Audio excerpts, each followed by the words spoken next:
Hey guys, welcome back. The last episode we stopped after we pulled the engine out of the car, and in this episode we are going to put the TRD strut tower brace up here, measure how far off it is, use the portable power from Sunex. I'll show you guys that in a second. We're gonna push the frame rails ever so slightly, and then we're going to take this, there's two subframes in the Supra. We're going to take this aluminum one out and swap it so that we can try and get our heims on the Wise Fab to be closer to matching side to side, because right now that side's a lot different than this side, or vice versa, and it'll just make the car a little bit more straighter, symmetrical, whatever.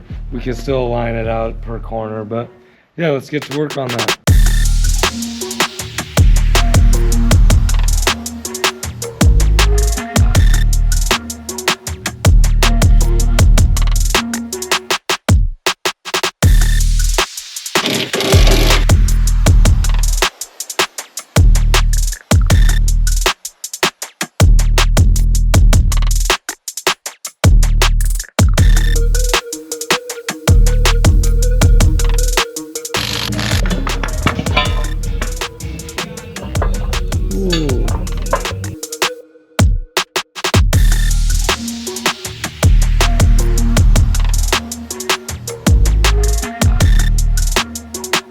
A lot of stuff happened. We weren't talking so much, so we've switched to a new to us subframe. They don't make these anymore, so I got spares, so we just grabbed one off the shelf, cleaned it up. We measured. It's roughly an inch off, but it mostly was on one side. That subframe's been in there for it's been in and out when I do stuff each year, but that one's been in there a long time. I'm gonna say 5-6 years. So it's had like a bunch of little tiny accidents where you bump other people and stuff, and then one or two bigger ones, I guess, and those probably each bent it, but like you need to measure it each time, and if like the car still drives straight, you're like, we're good, but in reality things are like total width could be thinner. I don't know, like I think it mostly just messes with camber, because the weird thing is right here measures roughly the same on both of them, because it falls in and out like effortlessly on the bolts of the subframe and hold it into the frame. We will see what it does on the way in right now, but we'll mess with that right now and then get it back together, kind of try and get our alignment close and keep working on stuff. We're gonna definitely realign it after the engine goes back in, but that's not a today thing.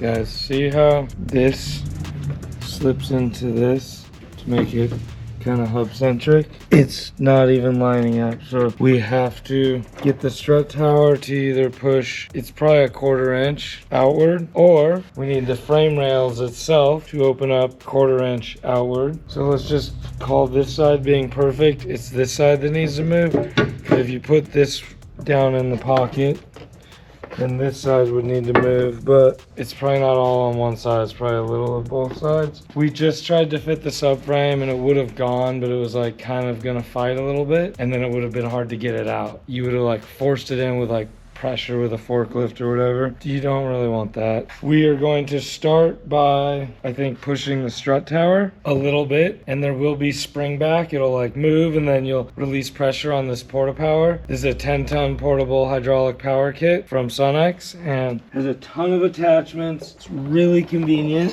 I've already started connecting stuff, and I have 2 foot bases on it, as you can see. One's a little more stout, and then the other one, this little 90-degree one, I got some pieces of wood so we can press off the frame or off here, and I will just, this removes, and I've chosen the sizes that'll fit in the car. I will just kind of creep up on it, and I'll show you guys as we do that.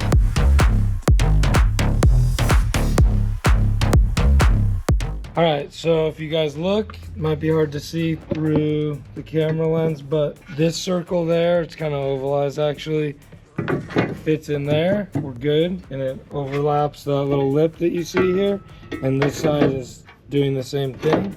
So we're in, and if you kind of look, you can see where we've tightened the crap out of it, basically, where that nut would tighten down and sandwich these two pieces of metal. We're back right in the window of where it was prior. Same with this side, looks like we're still good. So we moved it a 1/4 inch, let's say. And another thing I wanted to say is this bar guaranteed has saved the chassis a couple times from bending a little more, because you hit something and when this is all tightened in and squared in and connected, it helps it. So glad to have it fitting good again. It'll make it easier to get on and off. Looks like it warped this a bit, so I'm gonna maybe hammer on this a tiny bit. Either way, that's good. Now we're going to do a tiny bit of pushing on the frame down there, and then we're gonna slap the subframe in. If you guys can look what I did with the porta power up there, we're doing like a diagonal. The reason is, if you followed this frame rail, you're not gonna see it so well. It's pushed out a tiny bit on this side and less out. It was kind of pushed in on this side. So I'm diagonally trying to twist the front of the car back over a tiny bit. I'm gonna get this bash bar out of our way though to help a little bit, because this bash bar helped pull frame rail out of whack. So if I remove it and then I kind of yank it, it's gonna still spring back, but we'll see how much I can get it to do it. Be closer than it is right now. So we've already started pushing on it. We saw movement. I climbed out of where I was in there, remove that bar. Now we're gonna push a little bit further. Looks a lot better. Is it gonna all spring back and we're gonna lose all of it? Any guesses?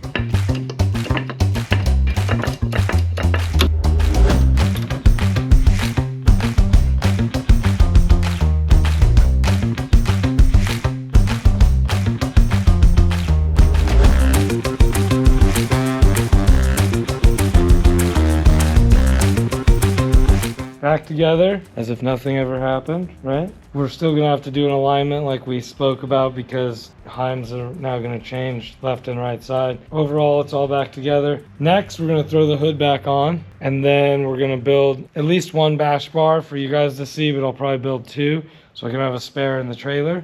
Show you how we do that, and we're gonna put a hood on and a bumper on to kind of line everything up. We might have to move this headlight around a little bit, or it could be that the fender's out of place, so we'll find out when the hood's on.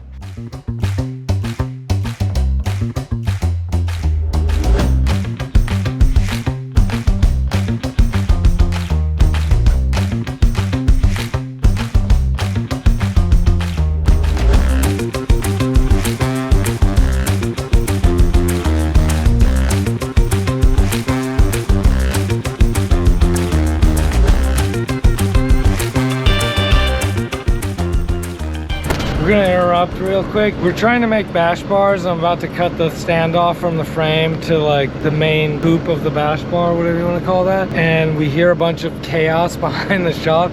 And then we have to go get a piece of tubing, and we like roll the door up, go to the container, get some DOM tubing for what we're gonna cut. And then I'm like, what the heck? And there's a box truck stuck in the sand where they're building new construction for a home behind the shop, and we're gonna tow them out with this. So I'll meet you guys at the back of the shop, and let's see what we can pull off with the 55 and tow them out.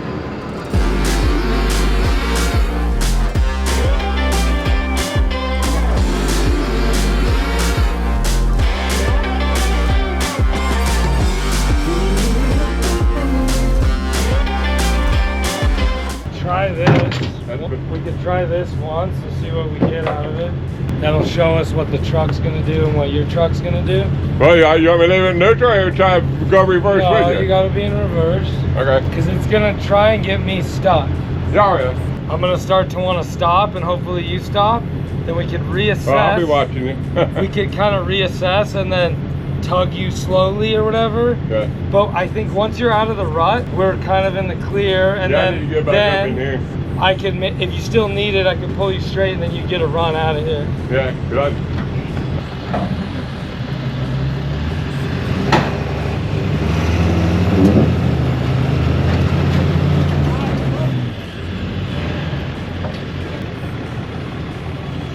Easy. The mini semi. We run you till you're parallel with the house. Is that good? Yeah.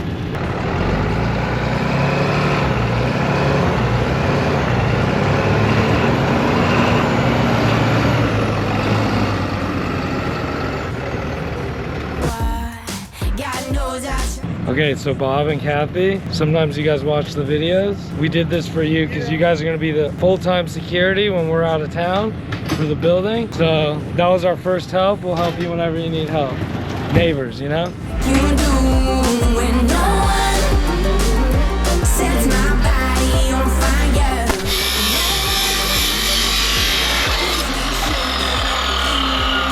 So we cut 2 here. Let's cut 2 more because we're gonna make a spare. Probably should cut 3 more so we can make 2 spares, but I don't think so. I don't feel like doing that. What about these safety glasses though? Heat wave. So cool. They even got side protectors. You know, we're more like safety first type of people always. And now we're safety first in style. We gotta get a tool out to set our degrees where we want. We also need to figure out what degree we think. I have some notes of what it should be, but let's just grab a tool and find what we think the degree will be. Then we'll set our notcher at that. We'll notch it real quick, go sample it when it's in the car. If we kind of landed where we want with minimal air gap, we'll just send it in because it's a bash bar. If I have an 1/8 inch air gap on one part, I really don't think I care if I'm MIG welding something and we know that this is going to get bent. This thing will tell me an angle. Yeah, 25 is a good starting point. So if we notch this at 25 on one end and then do a mirror image, well, it wouldn't matter. You could notch 2 in a row, 25, roll 1 over the other way, because we're gonna land our weld somewhere in this area. It's not on a flat. The frame rail is like here, or let's call it here, so it kind of lands on this and kind of the edge of where that bend had stopped. So if we do 20 or 25, we'll be good. We'll make 2 like that. And then we have to use this same guy to figure out how much of a slope we're at. I think it's about the same, like 17 degrees or something of a slope from this being that like plate we bolted to the frame rail. And then this is the tube that we're gonna notch right now coming out that's gonna land on here. So we're gonna have one end will be notched at a 20, let's call it a 25 degree angle. And this end will be somewhere between 15 and 20 degree cut with a straight edge at an angle though. I make them like every 2 years, and typically you go through 1 bash bar every 2 years. In the front. Back bash bars, different story. 25 seems like a hell of a lot. We're gonna go 20. Let's see how far off we are, how bad that was. Huh? Okay, it didn't lie. When it said 25, it actually wanted 20. Because 20 wasn't it. Trust your tools, guys.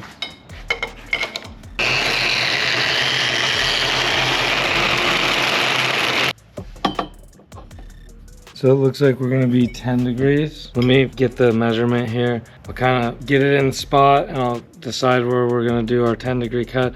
We're gonna remove like 1 inch and so off of this. And hopefully I don't remove too much because then it's trash. Hopefully I remove just right or too little and then I have to creep up on it.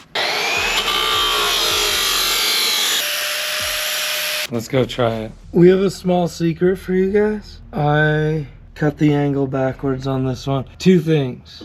It ended up being a 15, 16, 17 degree angle like I originally thought. We tried 10, definitely not enough angle. And hear me out, it's hard to measure this angle without having the bar in place unless you had like laser tools or whatever. Anyways, we're at 16, 17 degrees because my chop saw is pretty not dialed in. It's a crude tool. Boom, landed it pretty good. Almost no gaps.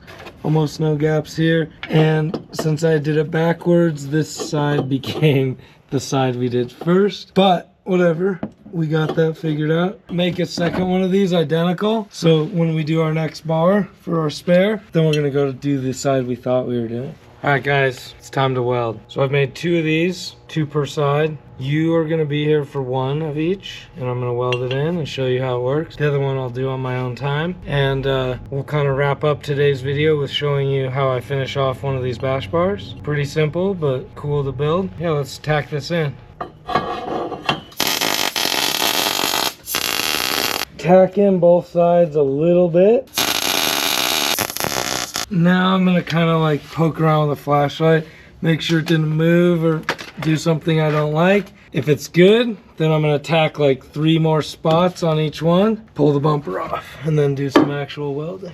I don't think we really bumped it or messed with it too hard. Let me do more tacks, then we'll pull the bumper off and I'll show you guys.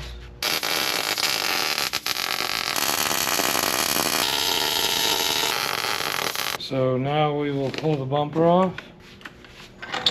These jacks were supporting a lot of weight. They each were holding 1 pound of front bumper. Watch how much it'll drop. Boom, there goes that pound. They're just there just in case. There's a front bash bar. Hey, don't look at the bumper, look at the bash bar. It's pretty darn symmetrical. Yep, we're happy with it.